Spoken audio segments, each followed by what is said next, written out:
Hello. Today we'll be talking about if Mary Shelley's Frankenstein is in fact a warning or an homage to modern scientists. First, let's talk about the author. Mary Shelley was born in 1797 in London, England. She published her most famous novel, Frankenstein, in 1818. She was the daughter of philosopher and political writer William Godwin and of famed feminist Mary Wollstonecraft. So it is evident that with this upbringing, she would do amazing things. She was a creative and curious young lady. Her sister got sent away to boarding school for education, but her parents thought that Shelley was advanced enough to self-educate, which is what she did in her father's library. Later on, with her husband, she traveled Europe with other famous personalities. One night, they all told ghost stories, and then decided to take a hit at it themselves. They all decided to make a horror story contest. That night, Mary Shelley could not think of anything to write about. The other night, they started talking about the natures of principles of life, and that's when Mary thought of reanimation of corpse. Thus, Frankenstein was born. She was writing it as a ghost story, but her husband saw so much potential that he pushed her to write it into a novel. 2 years later, Frankenstein was born. It is now a lasting legacy that has many adaptations. Now let's talk about Frankenstein. Frankenstein is based off the prototypical mad scientist. His name was Victor. He was a young Swiss student who was infatuated by science. He creates a creature from dead body parts. He was able to do that from the knowledge he received from all of his years studying science. The monster ended up being 8 feet tall, and Victor becomes so afraid that he runs away, forgetting all responsibility he owed it. The monster was initially nice, but he was thrown out by society because of the way he looked. He then became lonely and miserable and became demonic. He then turns on Victor, his own creator, and kills all of his loved ones. Because of this amazing novel, the monster became the most popular and best-known monster in history of motion pictures. The genre of this book is a gothic horror story and science fiction. Now the question at hand is, because it pays tribute to science and its awesome pursuits, but also has a horrific ending, is Mary Shelley's Frankenstein a warning or an homage to modern scientists? Now, the definition of a warning is something that makes you understand there is a possible danger or problem, especially in the future. Notice of a possible danger or problem so that it can be prevented or avoided. Definition of an homage is a deep respect and often praise shown for a person or a god, an expression of great respect and honor.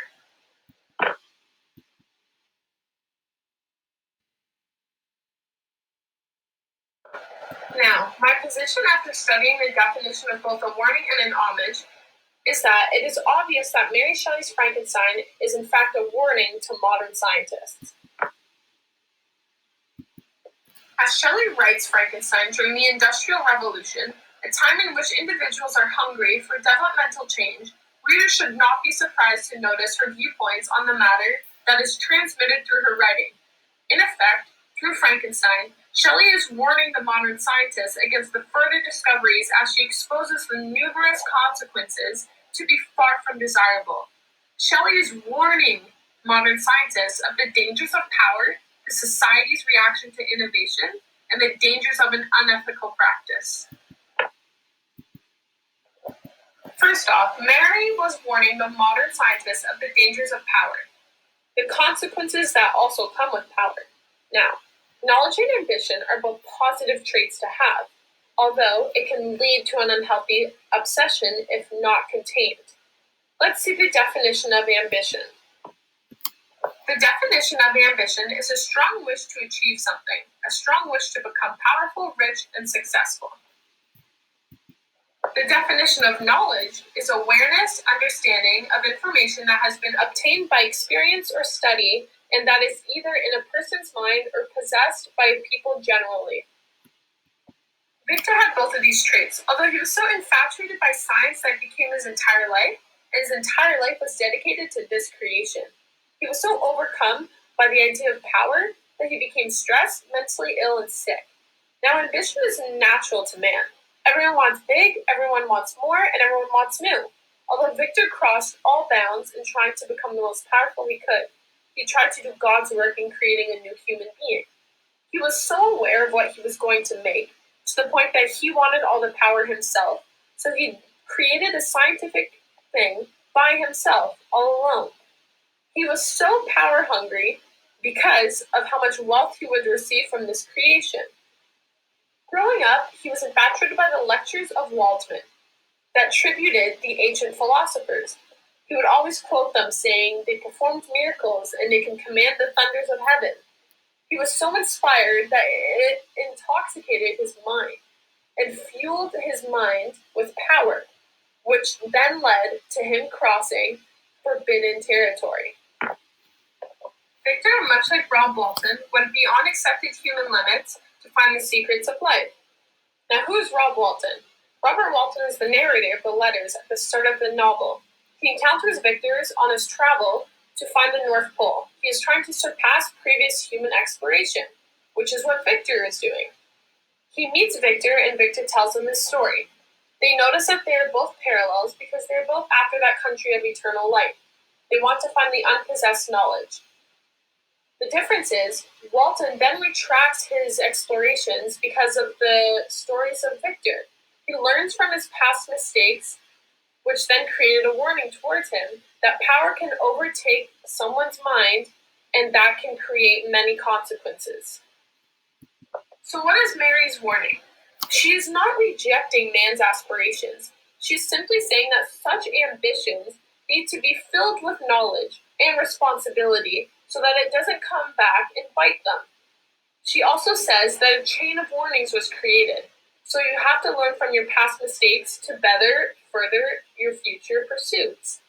Ambition and knowledge lead to power, which could potentially have a good outcome.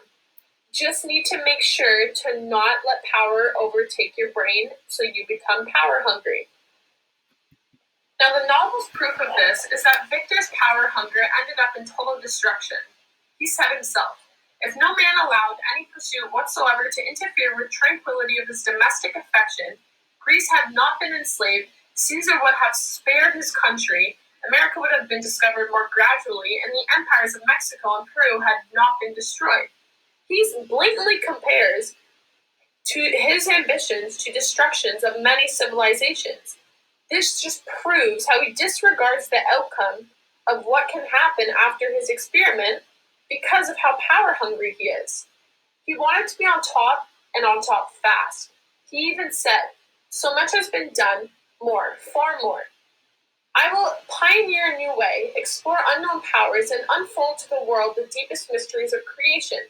Now you can see how passionate he was about it, but it led to an unhealthy obsession, which is what Mary is warning scientists about. Now, today's modern pursuit, the power has taken over our world. Here we are in 2020, and everything and everyone is competing for the overall power. Here is a quote from the Monsanto's company. "Milk from the genetically modified growth hormone has been linked to breast cancer, colon cancer, and prostate. Monsanto knew of the toxic power of the chemicals, but ignored it and bought the company that sold it anyways." Now, Monsanto is one of the most power-hungry companies. The industry specializes in specialized chemicals. It is valued at $55.1 billion. They are so high up there and so power-hungry that they don't even think or care about the outcome of their products or their actions. They're blind to it because all they see is money signs, and this is what power does to someone. Also, power creates an unhealthy obsession in having the knowledge and money about certain scientific pursuits. This creates toxic industries. Here's another quote about McDonald's. "Torturing animals, waiting way too long for callbacks when they know they're selling contaminated food, pumping their meat full of antibiotics. The sad thing is, they do not stop here. Now, McDonald's is always fighting to be on top no matter what. They will do anything so that they ensure that their food sells. Both of these companies have tools and money to do many scientific pursuits, but they're using their power in the most evil way possible. And this will lead to bad consequences such as lawsuits and other things. This is what Mary was warning us about. The other warning that Mary Shelley was trying to input on modern scientists is that society's reaction to innovation can be dangerous. She expresses that the consequences of advanced sciences can be catastrophic. Innovating and creating something new, so scientifically advanced, can surprise the society. Just like in the novel, the monster was so hated because society was so scared, because they had no idea why or what this creature was. He was 8 feet tall, ugly, and could not communicate, so obviously they were scared. Initially, this monster was nice, caring, and seeking love and friendship. He even helped the community. He brought piles of wood to their door and even saved a young girl. But because society did not know of this new innovation, he got shot at because of this. They didn't know what he was. He just appeared alone because his creator ran off without taking responsibility or informing the society of what was happening. Because he was nice, if the society was prepared, there would have been a way better outcome than what had happened. So what was Mary trying to warn us about? The use of technology ahead of its time actually endangers societies because we are so scared of the unknown. She is saying that modern scientists should inform the public of what and why they are doing certain science experiments. New things would be more successful that way. Every new thing created or every weird creation, we would probably kill if we saw if it looked like Frankenstein as well. It is important to have a sort of preview or warning. Like at a movie, when you preview and show the audience what they are about to see so it is better accepted. If not, there will be horrible consequences, just like in Frankenstein, who killed and was rejected by society, so revolted against society. So in the novel, the monster was created before the society was ready to accept him. The monster said himself, "I desired love and fellowship, and I was spurned. Was there no injustice in this? Am I to be thought the only criminal when all mankind sinned against me?" This proves that monsters are not born, they are made. Society was so frightened that they shooed off this poor innocent creature and made him into a demonic monster. Now this creature had the potential to be good, but then turned evil because nobody was warned about it. Like in the book, Agatha fainted and Sappy, unable to attend her friend, rushed out of the cottage. Felix darted forward and struck Frankenstein with a stick. Now these violent acts created the monster because society wasn't ready.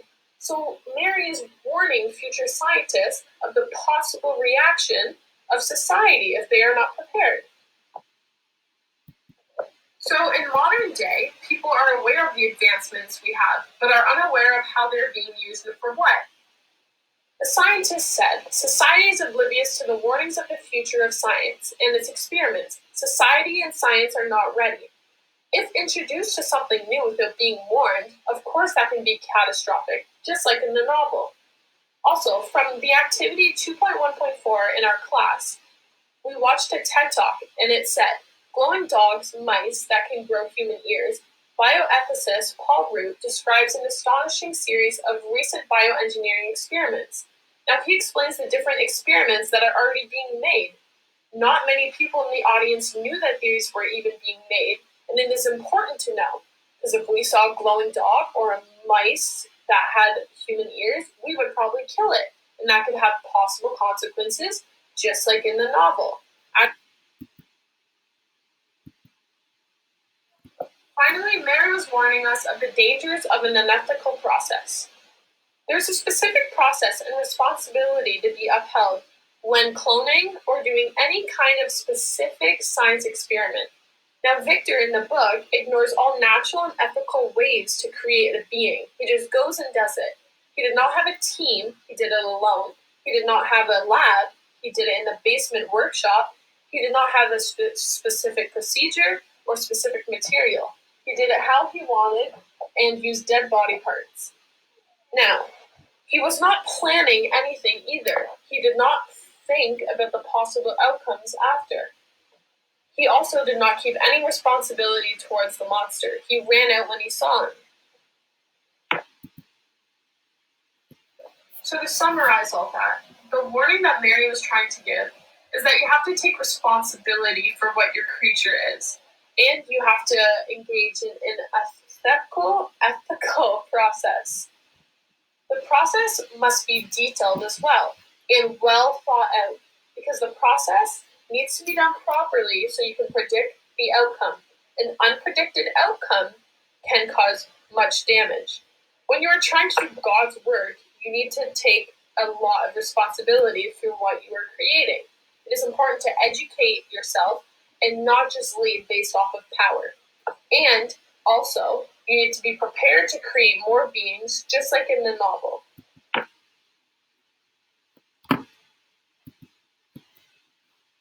Through the novel, because the proper measures must be took to prevent an outcome like the monsters in the novel.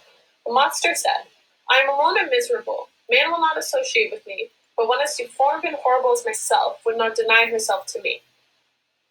My companion must be of the same species and have the same defects. This being you must create." So creators must take ownership and engage in the full process, not just the creation. You need to think of the before, the during, you have to nurture it after, and then think of the aftermath that might be created. You have to be engaged in the process. It also said he was so terrified from the outcome that he went to sleep, then ran off. So he forgot all responsibility he owed towards his own creature that he created in an unethical process, and then afterwards he did not even care for it.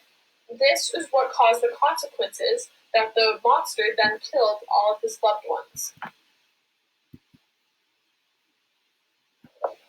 So today, companies and modern scientists take shortcuts and do not follow ethical processes, just like Victor. And this is what Mary was trying to warn them about. A quote from the Gina Company says, "Before Gina passed, a lot of people were afraid that this new era of genetic testing wouldn't include proper protection for the patients. So modern scientists were taking shortcuts, but they thought about it twice and actually changed so that the situation would be more ethical, and it was actually successful."